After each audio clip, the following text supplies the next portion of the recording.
우리가 권투 경기를 보면은 권투 선수들이 열심히 싸우는데 그냥 무작정 하는 것 같아요.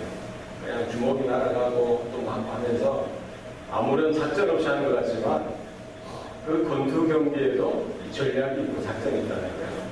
상대를 잘 파악하고 때리는데 스텝을 밖으로 도느냐 안으로 도느냐, 또 처음에 1라운드, 2라운드에는 탐색전, 서로의 전략을 하면서 한 4, 5 혹은 6라운드 딱 D라운드를 정하는 거죠. 그때부터는 완전히 폭격기와 같이 쏟아부으면서 경기를 이렇게 유리한 쪽으로 이끌고 가겠다.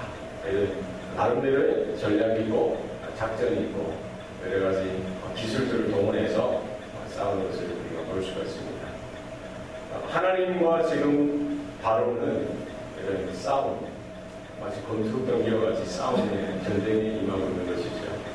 하나님께서 애굽 땅에 10가지 재앙을 이렇게 쏟아부으시는데 그냥 무차별적으로 되는 대로 막 쏟아부으시는 것 같이 보입니다. 그러나 그렇지 않습니다. 하나님께서는 질서의 하나님이십니다. 이 재앙을 이렇게 애굽 땅에 쏟아부으실 때에도 하나님의 원칙을 따라, 하나님의 질서를 따라 쏟아부으시는 것을 우리는 확인할 수가 있습니다. 첫 번째, 두 번째 재앙은 하나님께서 메시지를 주시죠. 경고를 주십니다. 하나님의 말씀과 함께 더불어 바로 그 말씀에 순종하지 않자 하나님은 징계, 재앙을 허락하시는 것이죠. 그런데 세 번째 재앙에는 경고가 빠집니다. 하나님의 메시지 없이 바로 그냥 세 번째 재앙을 내리시는 것이죠. 그리고 네 번째, 다섯 번째도 동일하게 하나님은 경고와 함께, 메시지와 함께 재앙을 허락하십니다. 오늘 우리가 읽었던 본문은 여섯 번째 재앙입니다. 여섯 번째 재앙도 하나님은 모세와 아론을 통해서 바로를 치시고 애굽을 치시는데 경고 없이, 메시지 없이 그들에게 재앙을 허락하십니다. 그리고 일곱 번째, 여덟 번째 재앙도 마찬가지입니다. 하나님은 메시지를 주시고 그 다음에 재앙을 주시고, 그리고 나머지 아홉 번째 재앙에는 어떻게 하십니까? 메시지 없이, 경고 없이 이렇게 주시는 것이죠. 그러면 우리 10가지 재앙에 있어서 처음에 우리 모세를 통해서 지팡이를 뱀이 되게 하라는 이런 기적을 통해서 하나님의 전권이, 하나님의 권세와 능력이 모세에게 주어졌음을 분명히 나타내시고, 천하 만물의 주인 되신 그 하나님께서 애굽 땅에서도 동일하게 주인 되심을 나타내 주시는 그 기적을 시작으로 해서 하나의 서론으로 시작해서 마지막 10번째 장자의 죽음 재앙에 이 9개의 이 재앙이 놓여져 있는데 그 9개의 재앙이 3개씩 짝을 이루는 것이죠. 두 번은 경고와 함께 재앙을 주시고 세 번째는 경고 없이 이렇게 재앙을 주시면서 세 번째, 여섯 번째, 아홉 번째 재앙은 경고 없이 아주 기습적으로 하나님께서 바로에게 애굽 땅에 재앙을 내리시는 것을 볼 수가 있습니다. 첫 번째 재앙부터 다섯 번째 재앙은 이렇게 피조물들을 동원해서 이 바로에게 그리고 애굽 땅에 재앙을 내리시는 것을 볼 수 있는데, 이제 여섯 번째 재앙부터는 직접적으로 애굽 사람들을 공격하시는 것입니다. 오늘 본문에 보니까 악성 종기가 나게 하셔서 그들의 피부, 얼굴과 손과 발과 모든 피부, 전신이 종기로 인해서 고통을 당하게 하고 그 질병으로 인해서 어려움을 당하게 하는 것을 볼 수가 있습니다. 이제 첫 번째부터 다섯 번째 재앙은 하나의 전초전이었다고 한다면, 이제 여섯 번째 재앙은 좀 더 강력한 재앙으로서 점점 더 바로의 길을 누르고 애국과의 전쟁에 있어서, 바로와의 전쟁에 있어서 하나님께서 어떻게 그 싸움을 이끌어 갔을지에 대해서 보다 분명하게 나타내 보여주고 계시는 것입니다. 이 여섯 번째 재앙은 내용은 이렇습니다. 모세와 아론으로 하여금 화덕의 죄를 두 움큼을 가지고 바로에게 가서 모세가 그 죄를 하늘에 이렇게 뿌리도록 하시는 것이죠. 그럼 그 죄가 온 티끌이 되어서 그것을 이렇게 짐승과 애굽의 사람들에게 붙으면 악성 종기가 생기게 될 것이다 라고 하나님께서 말씀하십니다. 모세와 아론은 그 말씀에 순종해서 화덕에 제 두 묶음을 쥐고 이제 바로에게 찾아갑니다. 모세가 그 바로가 보는 앞에서 하늘에 이 죄를 이렇게 뿌리자. 그것이 이제 그 애굽 땅에 있는 모든 짐승과 사람들에게 붙어서 이 악성 종기가 되어지는 것이죠. 우리는 별 실감이 나지 않습니다. 그러나 그것이 얼마나 끔찍한 재앙인지 모르는 것이죠. 예전에 구소련의 체르노빌이라는 지역에 원자 시설이 폭발한 적이 있습니다. 그 폭발로 인해서 여러 사람이 많은 사람이 죽었지만 더 심각한 것은 무엇입니까? 그 원자로가 폭발되어짐으로 인해서 그것이 태워지고 하나의 구름 기둥처럼 엄청나게 이제 원자탄이니까 이렇게 그게 이제 구름처럼 재가 번져서 이게 하늘을 다 덮은 거예요. 그리고는 이제 비와 함께 내려오든지 바람과 함께 내려와서 사람들의 피부에 그것이 닿으면 어떻게 됩니까? 그 순간에는 몰라도 시간이 지남에 따라 그것이 심각한 질병을 이렇게 생겨나게 하는 것이죠. 뭐 여러 가지 혈액암이라든지 또 백혈구가 갑자기 이렇게 많아지게 해서 죽게 되어지는 이런 질병들에 노출되어지게 되어지고 또 이렇게 피부가 또 이렇게 상하게 되어지고 또 이런 여러 가지 이렇게 뒤틀려지게 되어지는 그런 질병으로 사람들이 그 세대뿐만 아니라 그 다음 세대, 그 다음 세대까지 그런 영향력을 질병의 영향력 안에 넣어지게 된 것을 우리가 볼 수 있습니다. 성경에 나와 있는 이 종기, 악성 종기, 예전 성경에 독종이라 되어 있는데 이것은 피부가 썩어 들어가는 것이죠.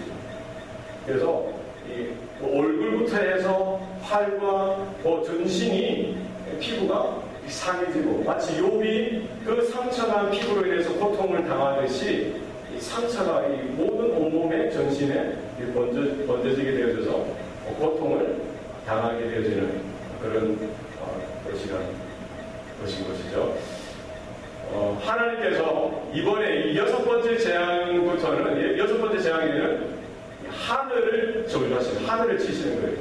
첫 번째 재앙은 물을 치셨습니다. 물을 저주하셨습니다. 모세가 지팡이로 나일강 하수를 치심에 이 물이 뭘로 변하는 거예요? 피로 변해되는 것입니다. 두 번째 재앙은 그 저주받은 그 물에서 뭐가 올라옵니까? 개구리 들이 올라오는 거예요. 첫 번째, 두 번째 재앙은 물을 저주함으로 인해서 생겨나는 것입니다. 그리고 세 번째, 네 번째, 다섯 번째 재앙은 무엇입니까? 땅을 저주하는 거예요. 땅의 티끌을 모세가 아론이 지팡이로 치니까 이가 올라오게 되어지고 그리고 파리가 생겨나게 되어지고 그리고 지팡이를 들으니까 그 온 들판에 있는 가축과 여러 가지 동물들에게 돌림병이 생겨나게 되어지는 것이 다섯 번째까지의 재앙의 내용이었습니다. 여섯 번째 재앙은 무엇입니까? 화덕의 재를 가지고 하늘을 향해서 이렇게 뿌리니까 그 재가 온 애굽의 티끌이 되어서 하나의 이제 그 애굽 짐승들과 애굽의 사람들에게 악성 종기, 독종이 생겨나게 하는 재앙으로 나타나게 되어지는 것이죠. 여섯 번째 재앙부터는 하나님께서 하늘을 치시는 거예요. 하늘을 저주하시는 것입니다. 그 하늘은 어떤 하늘입니까? 애굽 사람들이 섬겼던 그 하늘, 태양신이 있는 곳, 그리고 달의 신이 있는 곳, 그들이 섬겼던 의지했던 별의 신들이 있는 그 자리를 하나님께서는 저주하시는 것이죠. 구약 시대에 있어서 이스라엘 백성들의 왕이나 이스라엘 사람들 중에 있어서 전 나라에 이런 여러 가지 고난이나 역경이 닥쳐올 때 이스라엘 왕은 깨닫기를 이 하나님의 사인이구나라고 깨닫는 것이죠. 그래서 그들이 이스라엘 왕이 혹은 이스라엘 사람이 회개할 때 어떻게 합니까? 죄를 가지고 자기 머리를 덮어쓰는 거예요. 그러면서 이 모든 일들의 근 원인은 나에게 있습니다. 내가 죄인입니다. 모든 저주의 원인은 나에게 있습니다 하면서 그 표현으로 인해서 그 죄를 머리에 다 뒤집어 쓰면서 하나님 앞에 회개하고 울부짖으며 하나님께 돌아오는 일들이 구약시대에 있었던 것입니다. 지금 하나님께서는 모세를 통해서 그 죄를 가지고 어떻게 하라고 하십니까? 하늘을 향해서 뿌리라고 하는 것입니다. 그렇죠? 지금 애국 사람들이 그렇게 섬겼던, 의지했던 그 하늘을 향해서 하나님은 저주의 원인이 바로 거기 있다라고 표현하시면서 그 하늘을 저주하심으로 하나님은 그것으로 인해서 그 재앙을 애국 땅에 다시 내려주시는 것을 우리는 여섯 번째 재앙을 통해서 볼 수가 있는 것입니다. 여기 화덕에 죄를 취했다고 성경 말씀하고 있습니다. 화덕.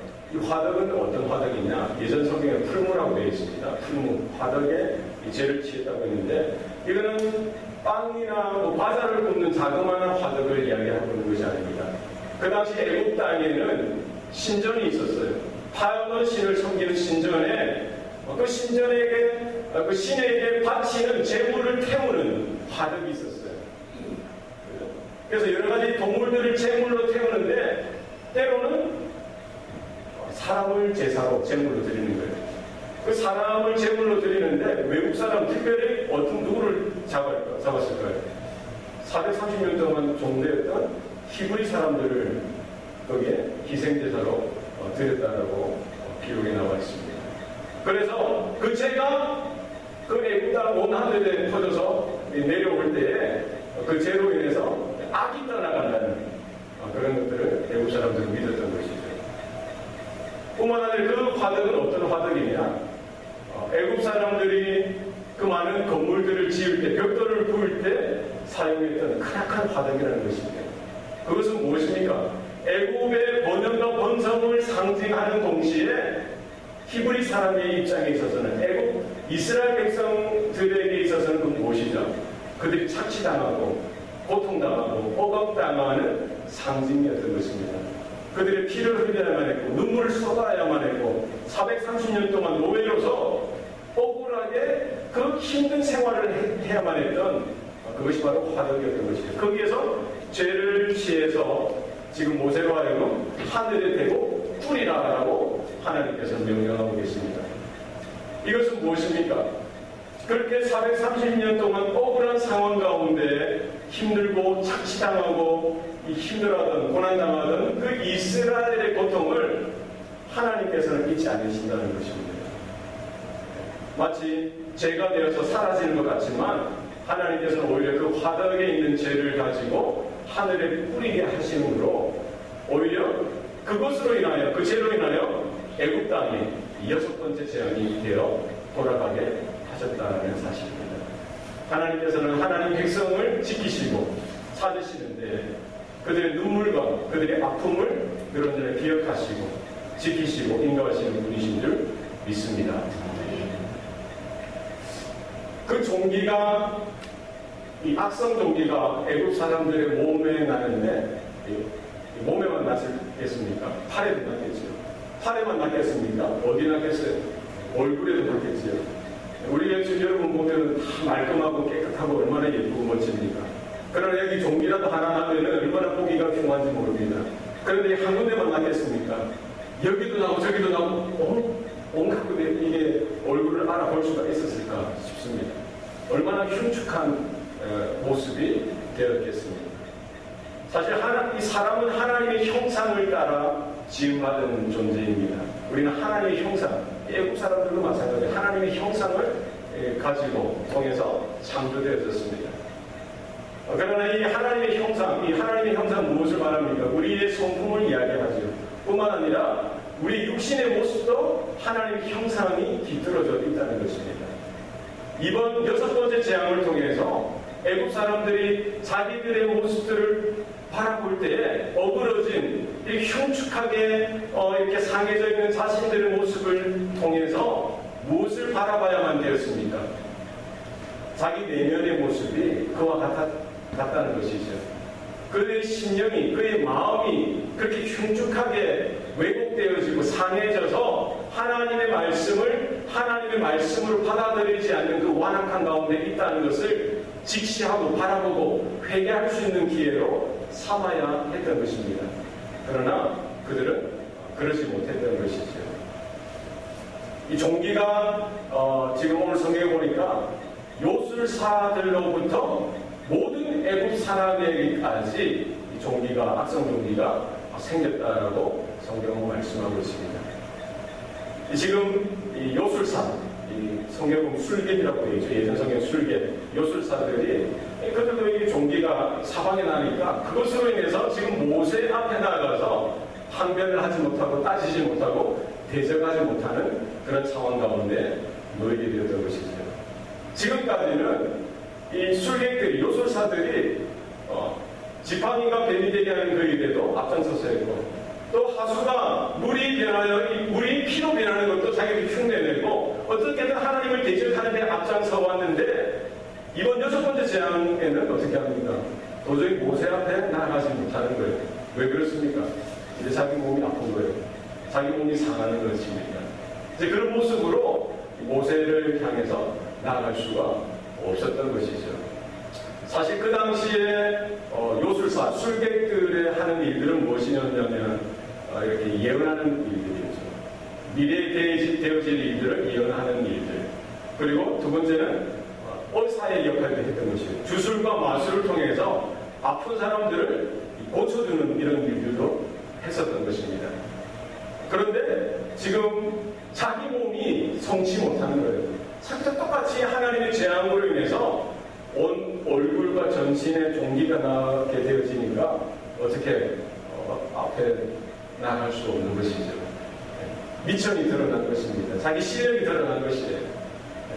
우리가 얼사를 만났는데, 여러분이 혹시 얼사를 방문하고 감기가 걸려서 얼사 들어가는데 의사가 이렇게 기부스를 하고 있다든지 콜록콜록 하면서 어디가 아프죠? 기침을 멈추지 못하는 그런 의사에게 여러분 치료를 받고 싶습니까? 네. 지금 요술사들, 애굽의 술객들이 하나님의 그 징계를 받아서 재앙 가운데 그들의 몸이 똑같이 상하게 되어짐으로 인해서 자신들의 역할을 더 이상 할 수가 없게 되어지는 그런 상황 가운데 놓여지게 된 것입니다. 뿐만 아니라 고대 애굽 땅에 있어서 그 당시에 그 술객들, 요술사들이 제대로 이제 예언을 맞추지 못하고 또 제대로 사람들의 병을 고치지 못하는 일들이 일어나게 되어질 때, 자신들에게 더 이상 능력이 나타나지게 되어지지 않을 때에는 어떤 일을 했냐면은 그들을 죽였다는 겁니다. 왜? 쓸모가 없으니까 다 죽였다는 거예요. 그러니까 어쨌든 이 요술사들은 더 이상 자신들의 상황, 한계를 지금 부닥치고 있는 것이죠. 자기들이 할 수 있는 것이 이제 더 이상 없다는 것을 깨닫고 이제 하나님을 향해서, 모세를 향해서 더 이상 항변을 할 수 없는 그런 상황 가운데 몰리게 되었습니다. 바로의 마음을 완악하게 하셨으므로 그들의 말을 듣지 아니하였으니 여호와께서 모세에게 말씀하신가 같더라라고 말씀하고 있습니다.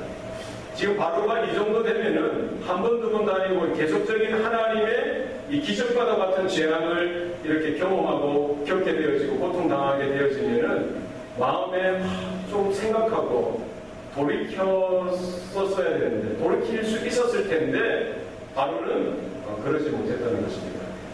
지금 6번째 재앙에도 불구하고 어떻게 했다는 거예요? 누구의 말을 듣지 않았어요? 모세와 아론의 말을 듣지 않았다는 것입니다.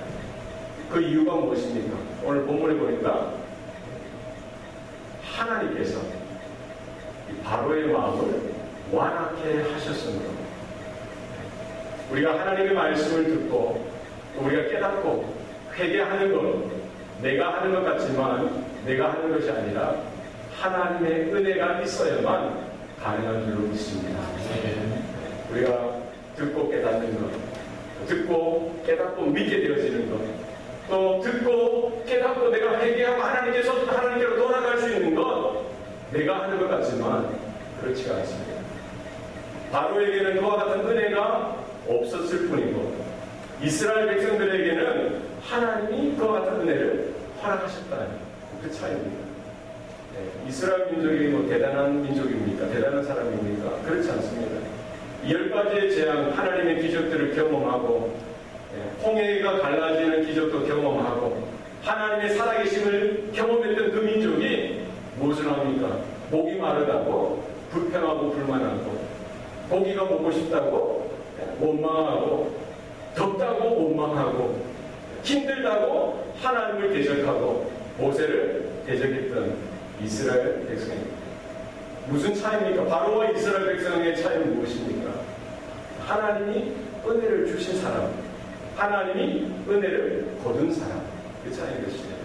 우리 주변에 이런저런 사람들이 있습니다. 왜 저렇게 사나? 왜 저렇게 믿음이 없나? 왜 하나님 앞에 나아가지 못하나? 하나님께서 완악하게 하셨기 때문입니다. 하나님께서 완악하게 하셨다는 말은 무엇입니까? 은혜를 거두었다는 것입니다. 그의 마음 가운데 제약된 모습 가운데 그의 강팍한 마음 그대로 살아가도록 그냥 내버려 두시는 것입니다. 우리가 모든 사람이 죄를 범하였음에 하나님의 영광에 이르지 못하더니라고 성경은 말씀하고 있습니다. 우리가 이렇게 하나님 앞에 나올 수 있는 것, 우리가 하나님의 음성 가운데 귀 기울이고 하나님의 말씀을 듣고 깨달을 수 있는 것, 우리가 날마다 하나님께로 돌아가려고 늘 언제나 몸부림치는 것, 이것이 내 안에 어떤 능력이 있어서가 아니라 하나님의 주시는 은혜인 줄 믿으시기 바랍니다. 우리가 되어지는 모든 사건을 통해서도 우리가 이게 하나님이 나에게 보내시는 사인이구나 깨달을 수 있으면 얼마나 좋은지 몰라요. 얼마나 감사한지 몰라요. 더 중요한 것은 하나님의 말씀만 듣고도, 하나님이 주시는 말씀만 듣고도 하나님께서 나에게 이것을 원하시고는 깨달을 수 있으면 너무나 좋죠.